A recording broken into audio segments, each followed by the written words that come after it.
On the day the Magic Arena ladder resets, everyone's dumped back into Platinum, and it's a race to the top once again. After 20 hours of play, mostly streamed, I found myself right here at Mythic number 2, vying for the top spot. And we get paired up against Mythic number 1.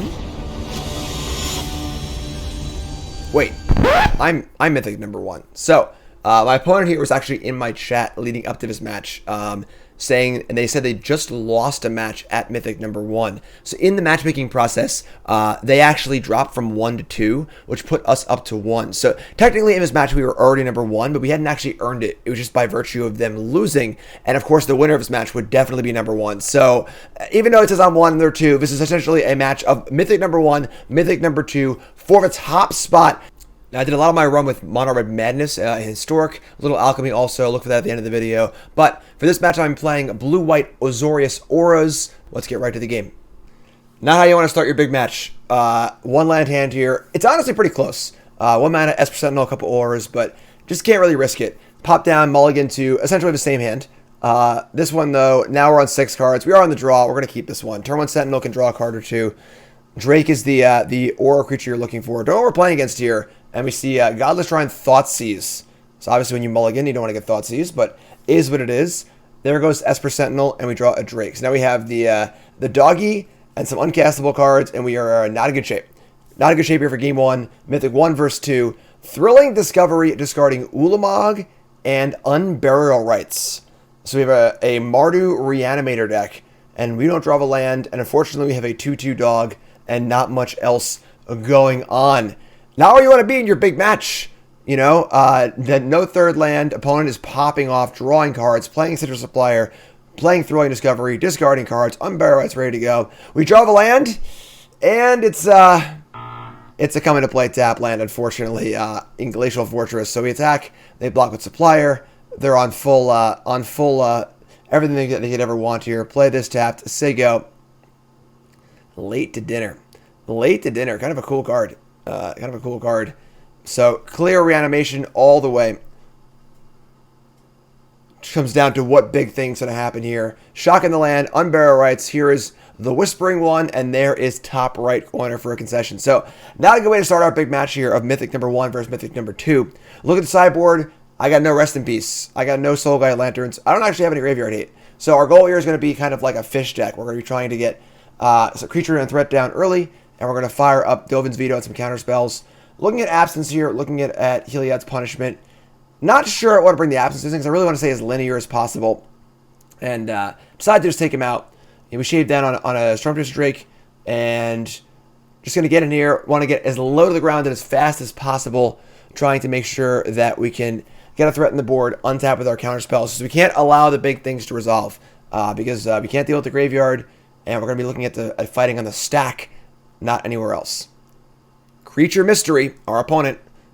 Again, they were number 1 going into this match. They had lost a match, so we ranked up during the matchmaking process. So we're not 1 yet, even though it says we're 1. Here we go. On the play, hand is really, really close again. 1 mana, Esper Sentinel, 2 Saram effects, but no blue. Selfless Savior is all right, but no mana to do things here. And this hand just can't risk not drawing a land. And we go turn 1 Sentinel. They have no play. We don't draw a land. We're going to lose that game. So I think once they we got a mulligan here. Just can't keep this hand. So mulligan to a better hand. So we see turn 1 Sentinel. We see the Dovin's Veto, super important. We're going to get rid of the Staggering Insight because it is clunky. We want everything to be super efficient because we got to be able to leave mana for our counter spells. So Sentinel on 1, probably Obsession on 2. Hopefully no Fatal Push. Hopefully no Thoughtseize. Great for us. We see Faithless Looting. We draw a card. They get their engine going, but they leave my engine going as well. So now I can fire up the Obsession. We have the Drake also. So we draw land. So pretty happy to probably just play the Drake here. And then Obsession next turn with Veto up. Looks pretty good to me. So we have Drake. They have our 2 things to kill. Probably draw a card off Sentinel if one is killed anyway. And then we get to untap, play Obsession, have Veto up. And now we have a card draw engine up and our counter spell up, which is exactly where we want to be.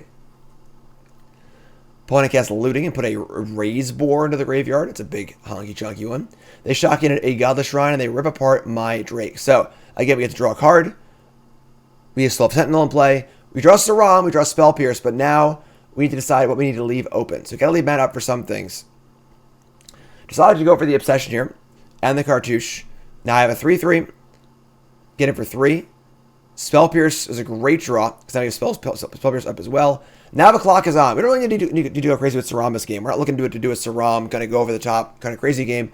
We're pretty happy just chilling, honestly, leaving counter spells up. They thought sees us. We get to draw a card. You got a Spell Pierce here because if they want to push a card through Spell Pierce, they can just pay. They can just take the Spell Pierce and cast the card they want to cast. So counter it to hide the information in our hand.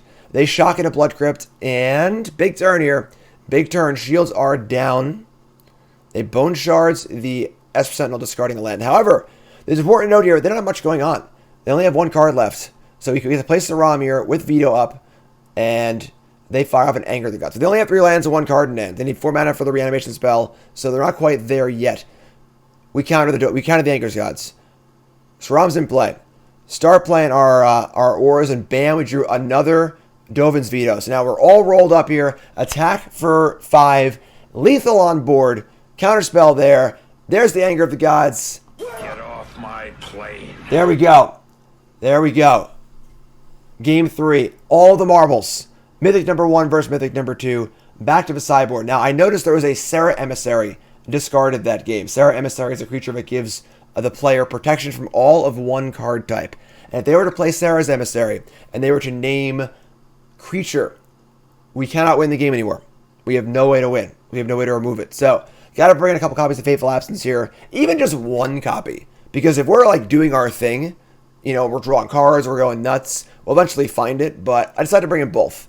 Now we're on the draw. It's going to be a little harder to stop them as far as actually going off. So we want to have some outs to them actually resolving their combo, getting a big fatty in play, and making sure we can still win the game if that happens. It's so cool to be doing number 1 versus number 2. Open up our hand for game 3, and it's not so good. You can see I'm not very happy about that one. 4 lands, Spirit Dancer, Flight, Drake, and more importantly, no interaction. No Spell Pierce, no Dovin's Veto, no Esper Sentinel. This is a tap land on 1 and a Spirit Dancer on 2 on the draw. I don't like that. Mulligan to Triple Cats. This one has the interaction, but it's got no people. It's got all pants and no people. So mulligan down to 5. And honestly, as far as 5-card hands go, pretty good. So ship the Absence and ship one of the auras, probably the Arcane Flight. Unfortunately, we have Glacial Fortress here. Please, God, Wizards of the Coast, put Seachrome Coast into Historic, because these lands are killing me. Can't play Savior on 1. They thought since our Spirit Dancer, and we're in such bad shape right now, it's unbelievable. You can feel the dread. Play Savior. Play land. They have Priest of Fell Rights. All you need to do is discard a fatty. They can get it back, and they're ready to roll. They attack for 2, and they say go. We draw Spirit Dancer. All right, this is actually looking pretty good. Play Spirit Dancer. Play Sentinel's Eyes. Buff it up. Draw a card. Savior's there to protect it. The problem is, any looting effect will discard a fatty and get it back with Priest of Fell Rights immediately. But nothing once again. Arcane Flight. Spirit Dancer. Draw. Esper Sentinel. Sentinel's Eyes. Spirit Dancer, draw. Now you got a 9/11. Call the police. But not for me. 9/11 coming in. Huge swing. It's got flying. Sentinel number 2. Again, shields are down. Shields are down here. You can see I'm pretty worried. I'm pretty worried.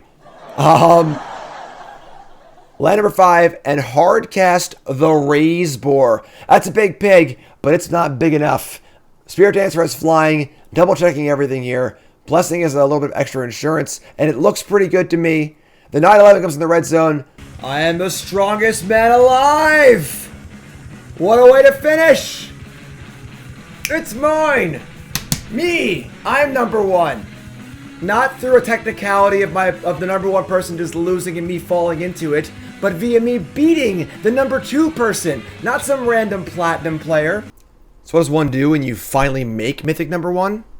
I finally rest and watch the sunrise on a grateful universe. I'm Jim Davis. Thanks for watching. Like, comment, subscribe, do all the usual stuff. Check everything coming up. Bronze to Mythic, set review, Kamigawa, Neon Dynasty. It's all there, all right? Like, comment, subscribe, and I'll see you in the next video.